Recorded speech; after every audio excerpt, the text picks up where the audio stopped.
Morning. My name is Richard Hudson, Chairman of the NRCC, and I'm here to tell you it's morning again in America. On Election Day, Americans sent a clear message to reject the consequences of Democrat control. They said they couldn't afford the basics for their families' needs. They didn't feel safe in their communities. Their values were under attack. Joe Biden, Kamala Harris, Hakeem Jeffries, and extreme House Democrats were the cause. Donald Trump and House Republicans are the solution. That's why voters delivered House Republicans a majority and sent Donald Trump to the White House in a landslide. I'm proud to have led the NRCC to achieve this victory.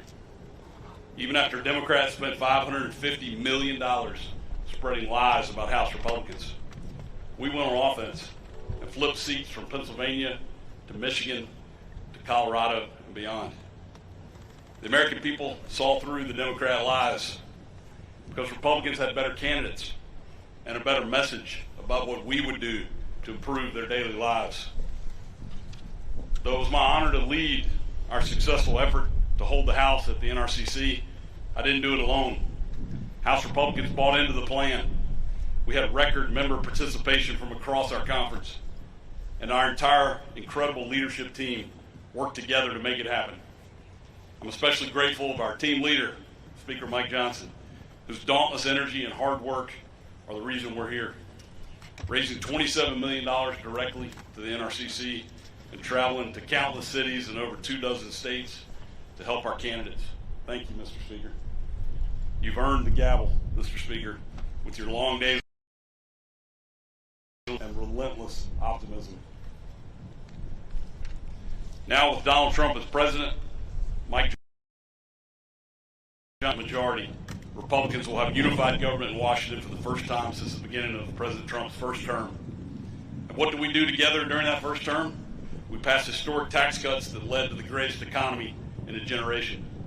We supported border security legislation and building the wall, leading to historically low illegal crossings. We rebuilt our military in pursuit of foreign policy that led to peace and stability around the world. We had energy independence for the first time. Kamala and extreme Democrats, right on cue, broke it. You broke it. Now Republicans have a mandate to fix it. If we deliver on the promises we campaigned on, I'm confident the American people will reward our success. I'm ready to get back to work. Let's get it done. And now I'd like to introduce our Majority Whip, Mr. Tom Emmer. I guess he's happy that I'm going to speak. You don't get that every day, Mike. Well, I said. Yeah. That is true. Every day. 1 week ago today, Americans elected a Republican president, a Republican Senate, and a Republican House with a mandate for change, a mandate for more affordable cost of living, secure borders, less crime in our streets, and a restoration of American dominance on the world stage, a mandate to put America first and make this country great again. I've always said we run to win and we win to govern. Voters gave us the wins we asked for. Now it's time. Now the time for governing is here. The Speaker and the Majority Leader have put together a legislative agenda that will allow us to hit the ground running on day one and begin delivering on President Trump's America First agenda. As the whip, I will work with every corner of our conference to ensure every voice is heard, every constituent is represented, and that we get these policies across the finish line. Our members have worked hard over the last 2 years to show what a House majority is capable of. We passed legislation to lower costs for families, secure our borders, and reverse the damage the Harris-Biden administration has inflicted on our country, all of which collected dust on Chuck Schumer's desk. But now that we have the trifecta, it's finally time to counteract the Democrats' negligence once and for all by turning our agenda into law. And I have no doubt that this House Republican team will get it done. The time for failed policies that have wreaked havoc on hardworking Americans for the last 4 years is over. The time for proven leadership is now. And with that, I turn it over to one of our proven leaders, our majority leader, Steve Scalise. Thank you, Whip. Last week, the American people delivered a mandate to this town, to Washington, that they want to fix the problems that have been plaguing families all across this country for the last 3.5 years. You know, I got the opportunity to travel to every single swing district throughout the nation, and I got the opportunity to travel to a number of swing districts with President Trump. And I saw the same theme come up everywhere we went. People are furious that there's an open southern border and they want it closed. People are struggling because they can't afford to buy food or fill up their cars or pay their utility bills. And the leaders in the White House were not listening. And what we talked about when we were out on the campaign trail and our candidates talked about were real issues, real solutions to the problems that those families were facing.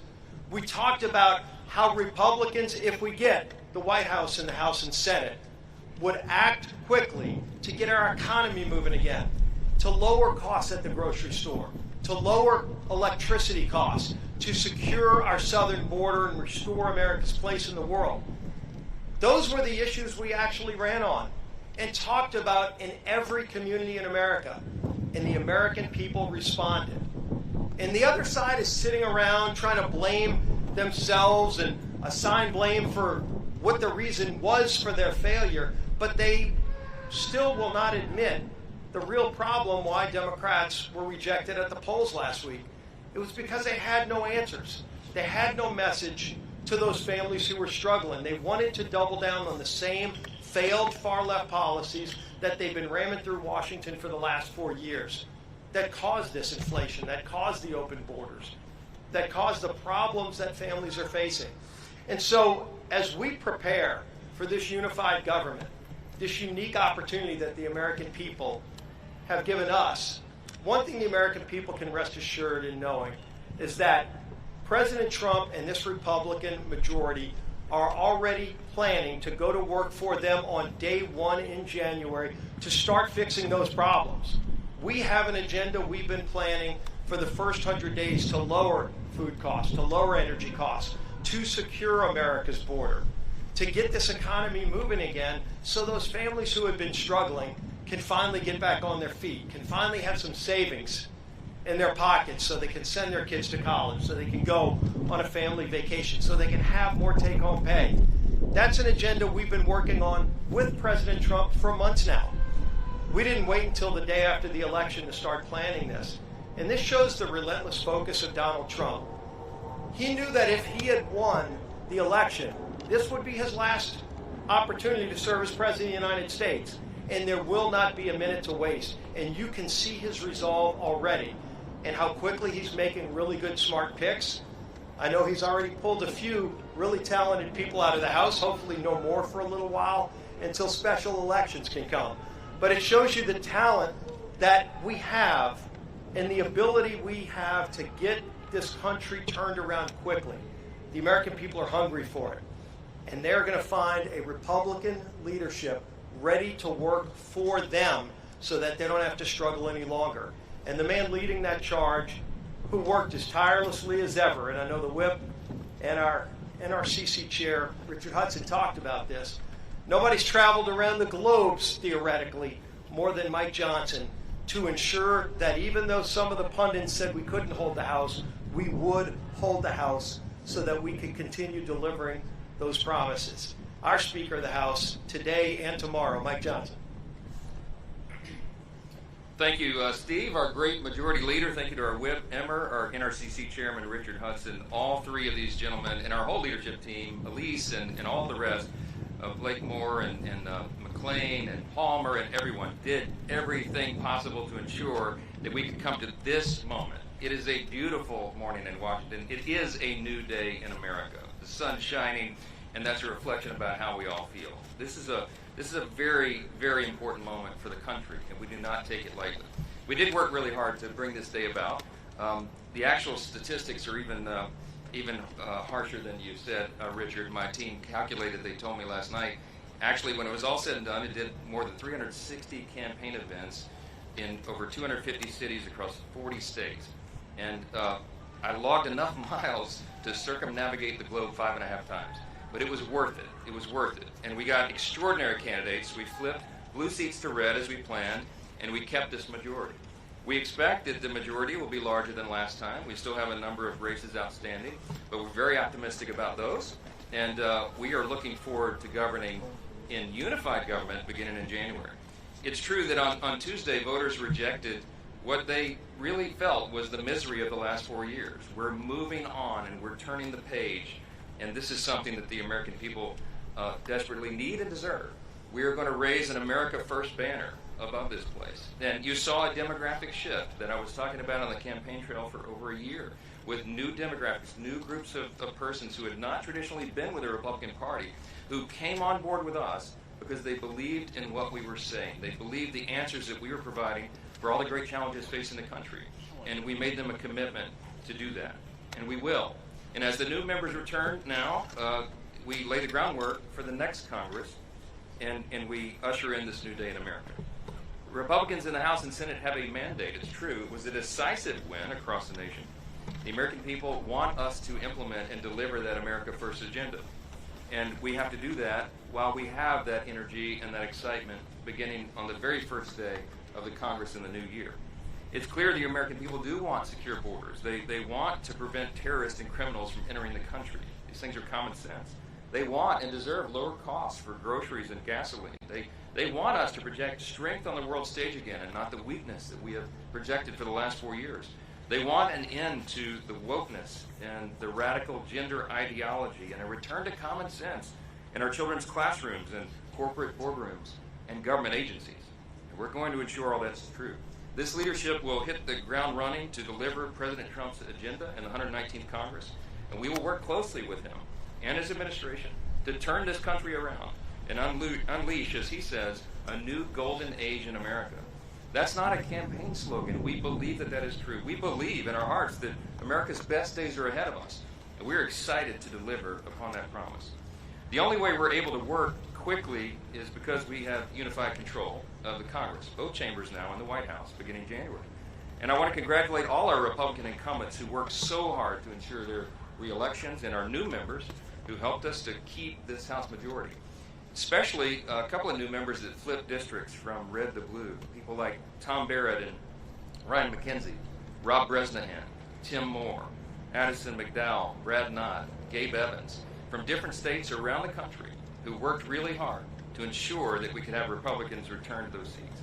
And we have an amazing group of freshman members who are going to join our conference, the Patriots who are already here and who are ready to implement this agenda on day one. Now, as we sit here this morning, we're still watching a number of races. We have races still pending in Alaska, Arizona, California, Maine, Ohio, and Oregon.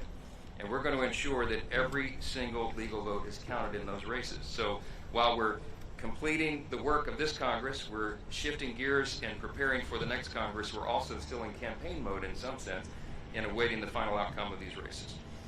Looking ahead over the past year, I've been working with our committee chairs and our Senate colleagues to lay the groundwork for this America First agenda.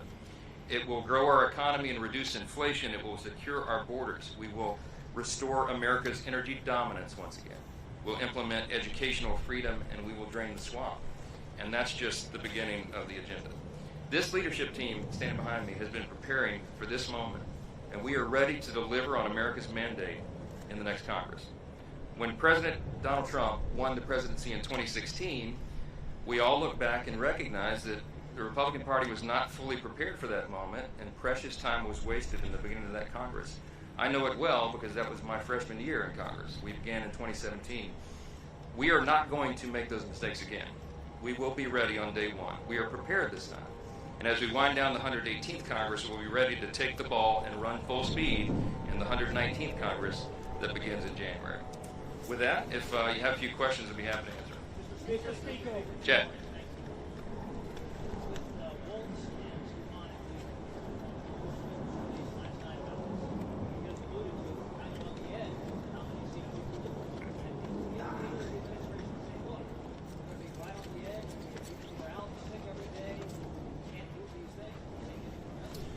Yes.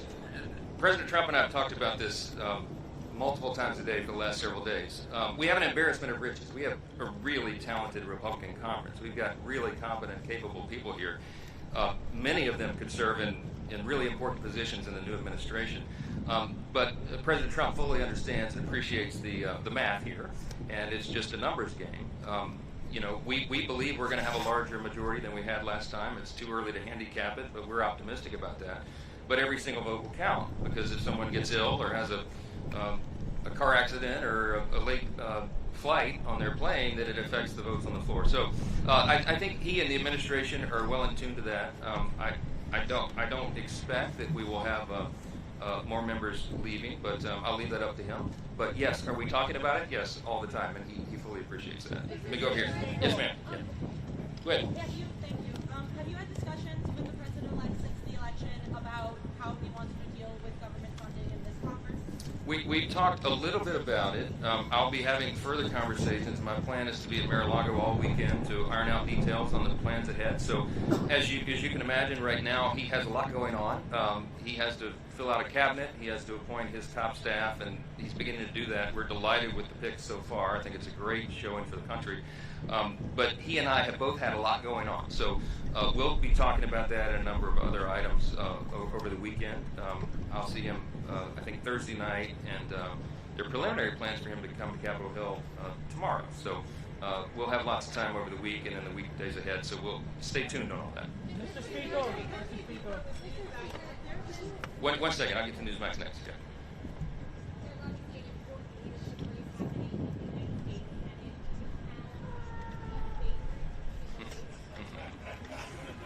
The question was, do I have a favorite in the race for Senate leader on the Republican side? They're all my favorites. How about that? Look, I think there's some really qualified candidates over there. All three of these gentlemen are friends.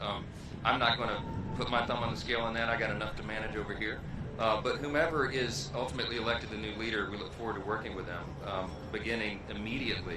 And I have been working for a long time, over almost a year now, with the previous Senate leadership and with the leaders of the key committees over there. Our teams working together methodically, deliberately, consistently to prepare for the eventuality that we now see. We really believed. It wasn't just, oh, they were making fun of the speaker, oh, his sunny optimism, he thinks he's going to win. I really believed from day one, I believed it in my heart, that we would win unified government. I knew that the people were disgusted really with the direction of the country. I was feeling it as I was going out traveling around the country. I mean, I went coast to coast, north, south, east, west. That energy was out there. I don't think the polling was fully measuring that. And I was gauging that off my own observation everywhere I went in the country. So this was not a surprise to us, and we've been prepared for it, and we look forward to whomever is elected leader to go forward. Newsmax is next.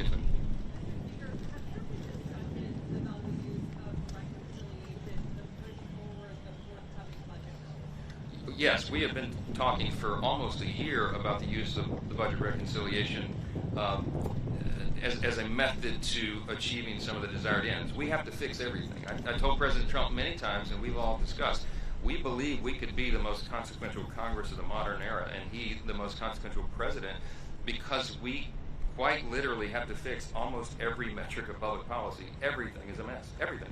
So the budget reconciliation process is a very efficient means to solving a lot of that, everything related to the budget and spending and all the rest, regulatory reform. So we have lots of very specific plans on how to do that, and the details of that will come together in the coming weeks. Mr. Speaker, since you raised this, can you tell us a little bit more about what you expect from the president-elect's visit coming here to the Hill? You know, what's on the agenda in terms Well, I'll say the tentative, I didn't intend to break this as news this morning, but since I said it, I invited, President Trump is going to meet with President Biden at the White House. And so it was suggested, in fact, I think he said it first before I did, but that he wanted to come and visit with House Republicans. So we're working out the details of him gathering with us potentially tomorrow morning before he goes to the White House. And that would be a great meeting and a moment for all of us. There's a lot of excitement, a lot of energy here. We're really grateful for President Trump leaving it all on the field to get reelected. He quite literally did. I mean, they scheduled him almost every hour of every day for months on end. And he did that. And that's what inspired his stamina, inspired so many of our candidates and incumbents around the country to go and give more and do more and leave more on the field, because he was doing it. And I think the American people appreciate that. I think that's reflected in the mandate that he was given winning the popular vote and the Electoral College decisively. And we're excited about that, to celebrate that moment with him. He certainly deserves it. Maybe one more. Yes, ma'am.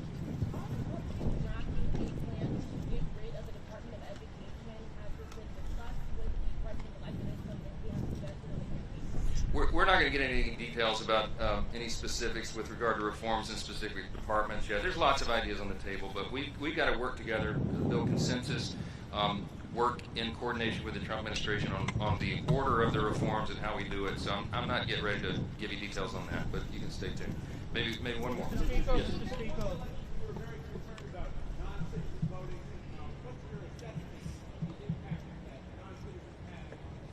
Well, look, the mantra and what we said at the rallies and what President Trump was apt to say all the time is we had to make it too big to rig, and we did.